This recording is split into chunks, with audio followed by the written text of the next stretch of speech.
Hey, this is the one and only storyteller coming to you out here at the tent with the old Ford truck. So, been a few things that's been updated, been worked on since the last video. Been really busy. Um,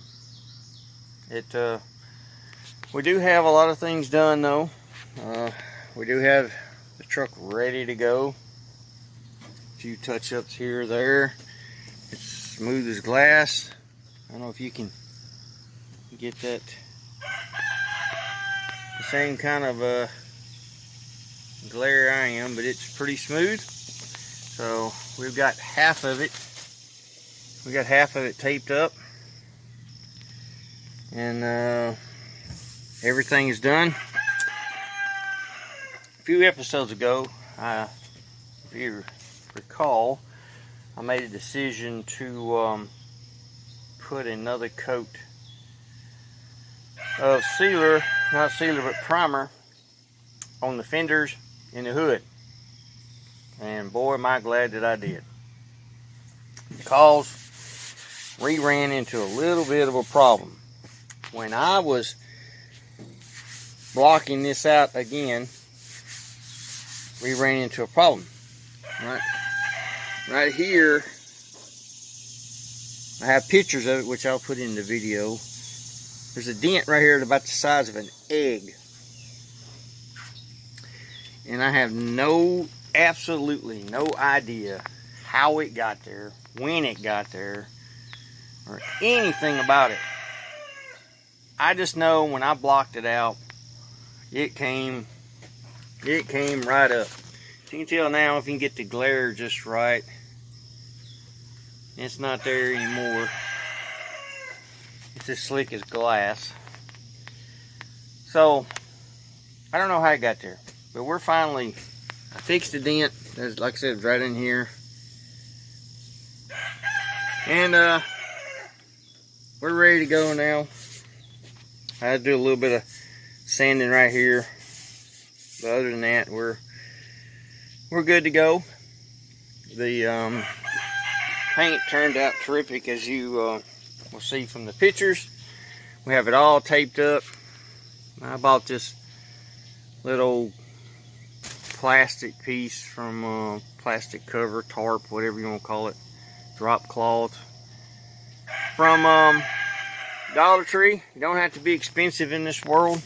You don't have to have all that crazy, you know, let's buy Eastwood, 3M, everything you put your hands on. Doesn't make the job any better. I'll tell you that right now. Either you got the skill or you got the luck. Product is not going to make you any better.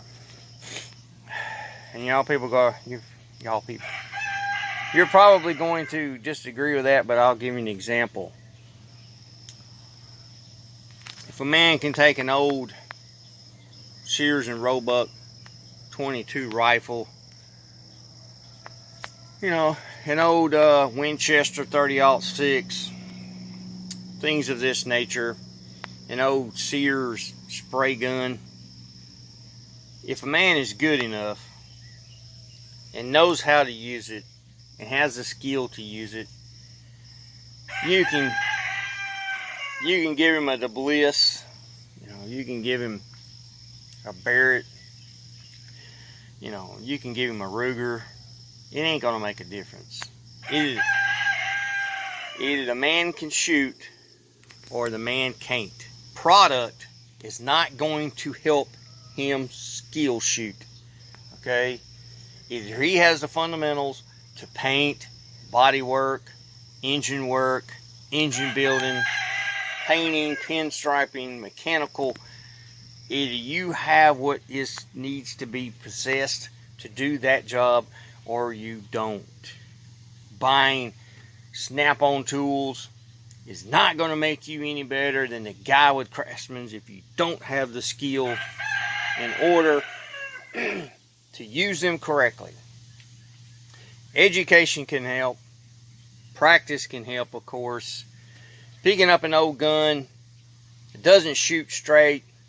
If you have the skill, by the third or fourth shot, You already know if it's shooting to the left, to the right, high, low.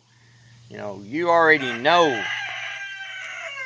By that 6th shot, you should already make the adjustment mentally in your mind to make it hit dead zero. Same thing with the wrench. You know what they can do. You know what kind of torque they can have. You know what kind of pull you can put on them. Same thing with an old spray gun. Yeah, it shoots deeper, wider at the bottom than it does at the top.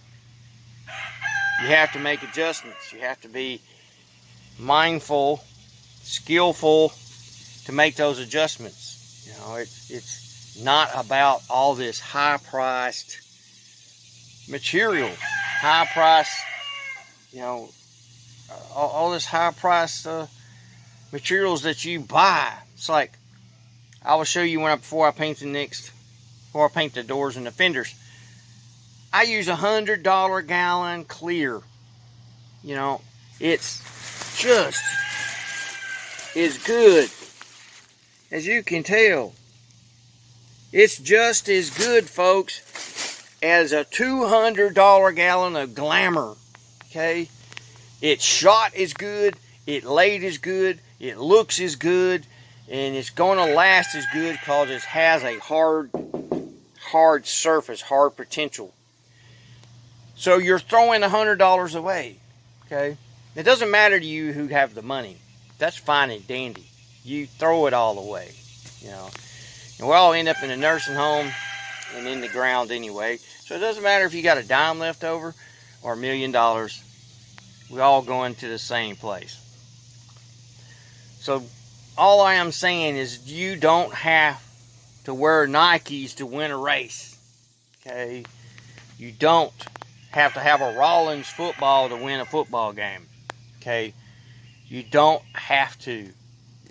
Don't buy that expensive stuff thinking that it's going to make you better or thinking it's going to make your job any better than what it naturally would be. Just buy good materials, know how to use those materials, practice in knowing how to use those materials, and if you have any skill at all or some type of skill in that area, you will do fine, you will be fine, it will be okay. Okay? The difference being is that the really skilled will not have to cut and buff as long as somebody of my nature or somebody of my skill. I know I am going to have to cut and buff. I'm liable to go through 2 buffers. I'm not that great. I can do it. I can lay it on there, but I'm not precise. But it's okay. It just means it takes me longer to cut and buff than it will a professional who does it every day. We're backyarding it here. We're not in no shop. We're in a tent, folks. We're in a tent. How much professional do you think we need to be? I expect to have to buff twice as much and twice as hard. It's okay. But I'm saving thousands and thousands of dollars. And I'm doing it myself. And I'm getting the pleasure and the pride of doing it. And doing a quality job. Not picking up the keys and going, hey, they did a great job. Yeah, they did. I can say I did. I did a quality job. So don't get hooked up on all this, name brand stuff. Just get you a good product, learn how to use that product, get used to that product, and paint, people. Just paint. Get it on there. It's alright if you mess up. There's video after video after video how to sing runs out of a clear, how to buff, how to everything. Don't worry about it. Just get out there and do it. I'm through roaming for a moment. I'm going to tape up the rest of the side of this truck. And, yeah, we're done for the day. I got some parts in for the Mustang. We're going to try and get them on today. And I'm going to start on the bed today. So that's how close we're getting. We're done with the truck. The truck is done. It's completed.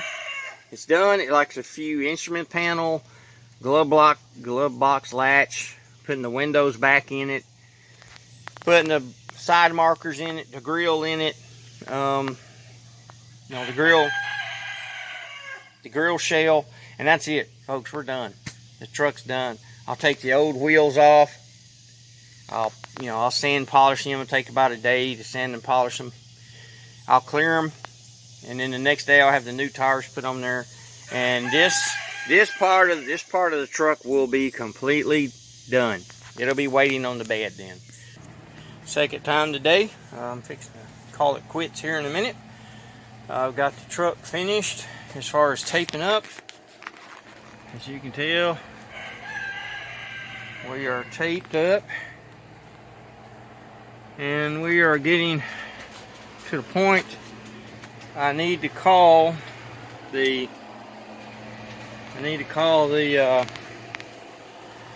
parts store here in just a few minutes and tell them to go ahead and mix up another quart of paint. But yeah, we're looking good, folks. We're looking good. You can't get it much better than that. I don't know if you can see that shine. I know I can. I don't know if I can get to see that shine right there like a mirror. This puppy is slick as glass. So yeah, so we're looking good. We're looking good. Here's the Mustang dash. Can't really tell much about it back here at Mustang Parts. Yeah, that's the next project. There's the two transmissions. One transmission is good, the other one isn't. I have to take the bell housing off one, which actually fits the Mustang, and put it on the one that's a good one.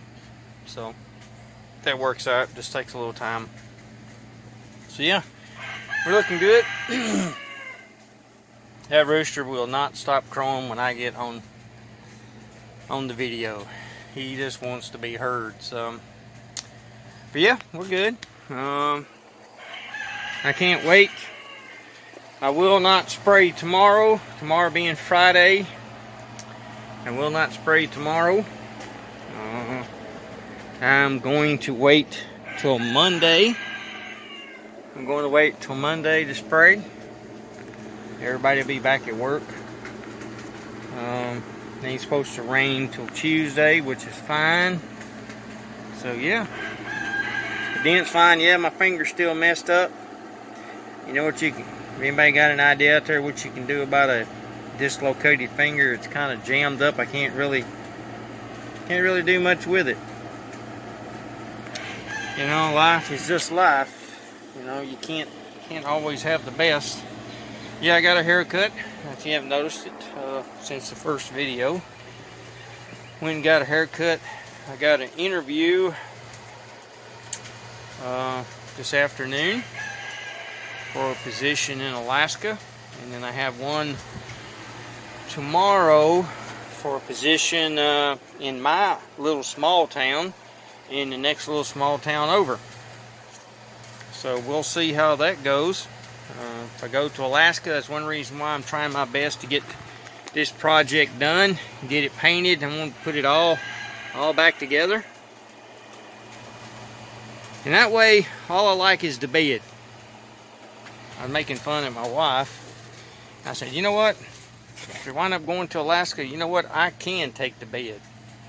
I can rent a U-Haul trailer, and I can take the bed with me. And I can do the work in Alaska.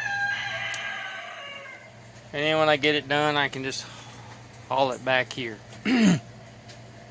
So yeah, it seems to be a high demand for therapists in Alaska. So we'll see how high demand and how much money that's worth to somebody. But on another note, we're ready. And I appreciate y'all stopping by. Appreciate you staying with me this long, and have a great day. You know, help one another. You know, find a friend, make a friend. be a friend. You know, that's the main thing in life. Be helpful to others. You know, I've been best man 4 times in my life. 4 different friends. So,